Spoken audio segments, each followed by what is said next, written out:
Hi, folks. Welcome to Crisco's Corner. Hi, folks. Welcome back. And those of you that are new, welcome. The Harris campaign is already downplaying her performance before it even happens. Well, that's what happens when you think your candidate's not going to do well. You downplay the performance. That way, if that individual meets it or raises it, it looks like a victory. The upcoming debate between Harris and Trump will feature muted mics and no pre-written notes. Well, she's SOL. I guess you can take notes during on your own hand, but you can't bring pre-printed notes. Panelists on the Big Weekend Show discuss the established rules of the upcoming ABC News presidential debate between former President Trump and Vice President Kamala Harris. Now, fun fact, Kamala Harris, one of her best friends in the world, is the head of ABC. What a shocker. We'll see if they're even close to being as fair as they were with the Biden-Trump debate with CNN.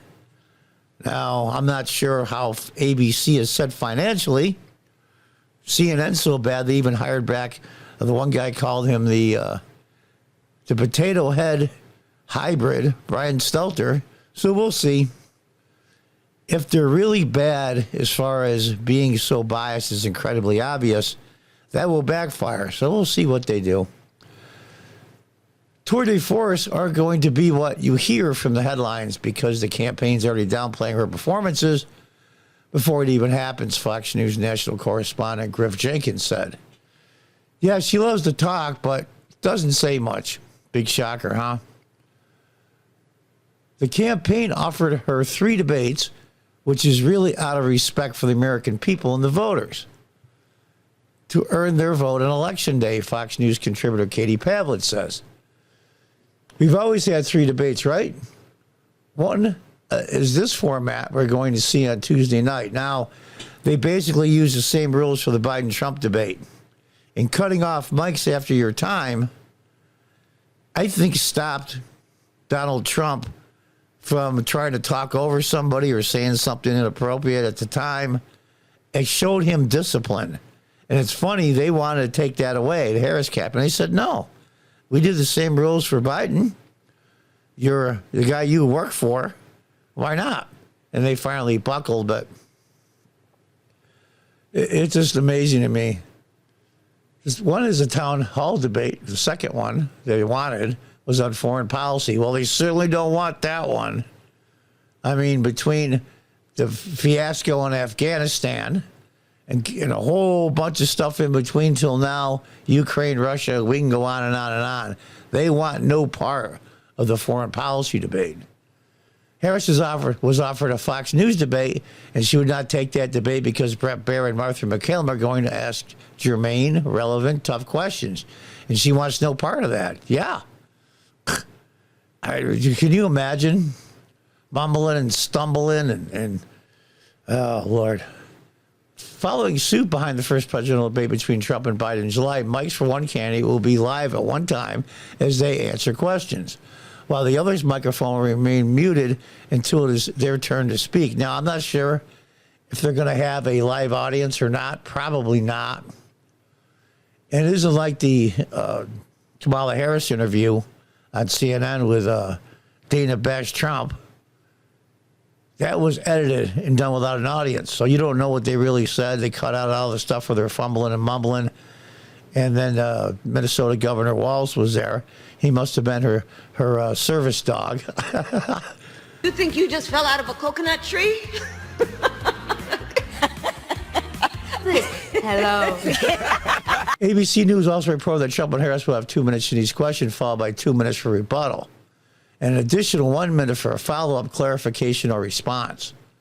That's pretty liberal, actually. Neither contender will be allowed to bring pre-written notes on stage, and there will be no opening statements from either party. Okay, that's good.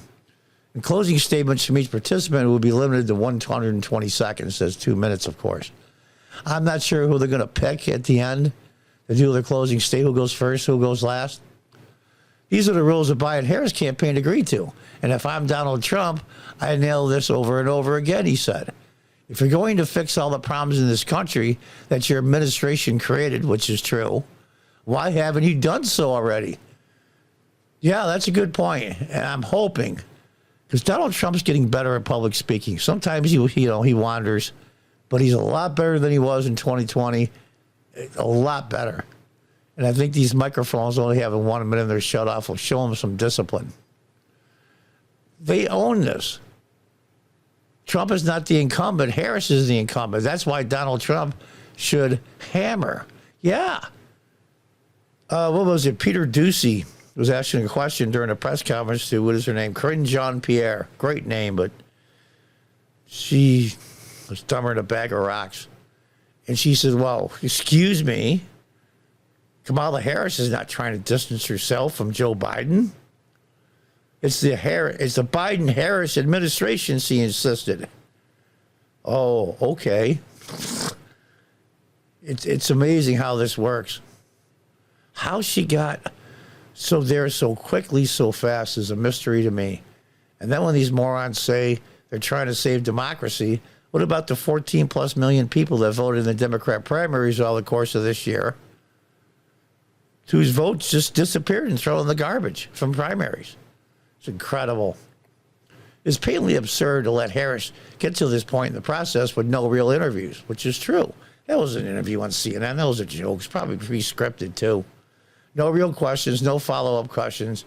And I anticipate they will be very pleased with her performance, no matter what the performance is. And that's a huge advance of Democrats over Republicans in this propaganda environment. Molly Hemingway said the debate will be held in the National Constitution Center in Los Angeles.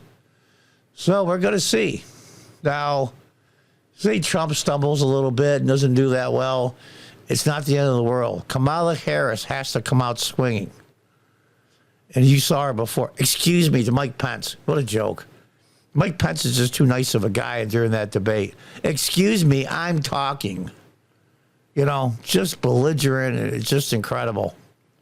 So we're going to have to see because, of course, Donald Trump is not Mike Pence, not even close in personality or in demeanor.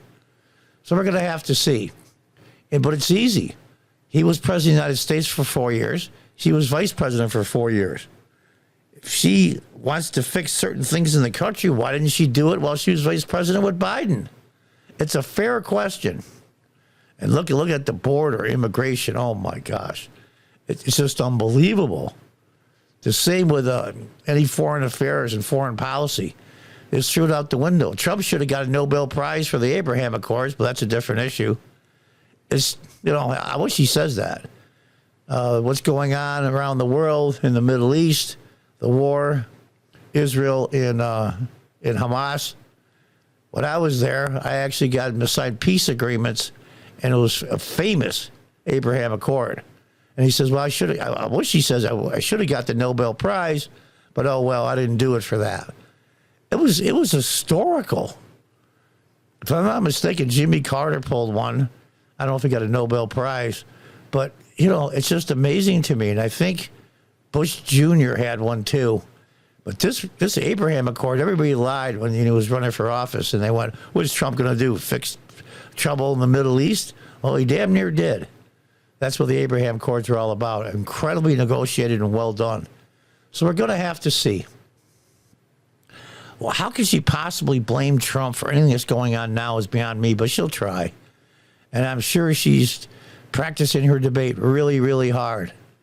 Well, Kamala, the test is coming up Tuesday. Say you're a senior in high school and you've got to pass this test. You better do a lot of cramming. Stay up all night and study. Unbelievable. And she wanted C's because, of course, she's a lot shorter than Trump. It's just amazing the nickels and dimes stuff they do. But they agree to the one, and there won't be another one. Now, originally, Trump was supposed to be sentenced in New York by Judge, what's his name, Merchan, about a week, 10 days from after the debate. Now it's been postponed until after the election. And they lied and said because they didn't want to interfere with the election. Yeah, okay. So they didn't have to worry about that. She can't say, well, I would schedule some more debates, but we're not sure you're going to jail. That would have been a great line for her, but she can't use it anymore. So here we are. How will it work out? If Kamala Harris does fair, that's considered a victory for her. I don't think she'll pick up any momentum for it. This is one of those deals where you've got to do your very best. I'm a chess player. And it's just so frustrating in a game that you've got to play you're in a lot of trouble on the board. And you got to play your best chess just to draw, which is a tie. And that's in essence what Kamala Harris has to do. She has a very poor position on the board in chess, but she's going to have to play her very best just to draw and break even with Trump. But one never knows. If I knew the future like that, I would be a multi-gazillionaire and then hang around Elon Musk. Until then, God bless, goodbye, and good luck.